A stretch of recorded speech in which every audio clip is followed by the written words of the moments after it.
सहसपुर जमीन घोटाले पर ईडी द्वारा लंबे समय से पूछताछ के बाद कांग्रेस पार्टी के वरिष्ठ नेता और पूर्व कैबिनेट मंत्री हरक सिंह रावत और उनकी पत्नी दीप्ति रावत पर अब ईडी ने चार्जशीट दायर कर दी है, जिसके विरोध में हरक सिंह रावत ने देहरादून के कांग्रेस मुख्यालय में प्रेस वार्ता की।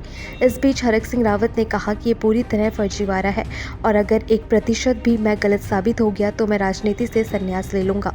साथ ही उन्होंने कहा कि ईडी के अधिकारियों ने मेरे खिलाफ फर्जी चार्जशीट दायर की है और अगर मैंने ज़मीन खरीदने से पहले राजस्व मंत्री के रूप में सुशीला रानी के नाम पर ज़मीन पंजीकृत कराई होती तो मैं दोषी होता, लेकिन वो ज़मीन 50 साल से सुशीला रानी के नाम पर है।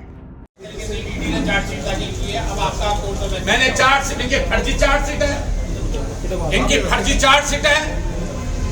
हमारे कागज 99% नहीं, 0.1% हम गलत नहीं है, नहीं गलत, 99.9% गलत नहीं है, 100% हमारे कागज सही। और मैं एक सवाल आपके माध्यम से ईडी के अधिकारियों से, पूरे देश के लोगों से पूछना चाहता हूं, जो जमीनों के बारे में, सिविल के बारे में जिनको नॉलेज है कि कोई जमीन खरीदेगा 12 साल का रिकॉर्ड देगा, 30 साल का रिकॉर्ड देगा। हमारे पास 50 साल का रिकॉर्ड है जिसमें हमने जमीन खरीदी। दूसरा, हेरा फेरी तब होती कि हमने जमीन पहले खरीदी, जमीन बाद में खरीदी होती। पहले सुशीला रानी के नाम पर वो जमीन एज ए राजस्व मंत्री अपना प्रभाव का इस्तेमाल करके उसके नाम पर जमीन चढ़ाई होती और तब हमने जमीन खरीदी होती। तब हम दोषी थे।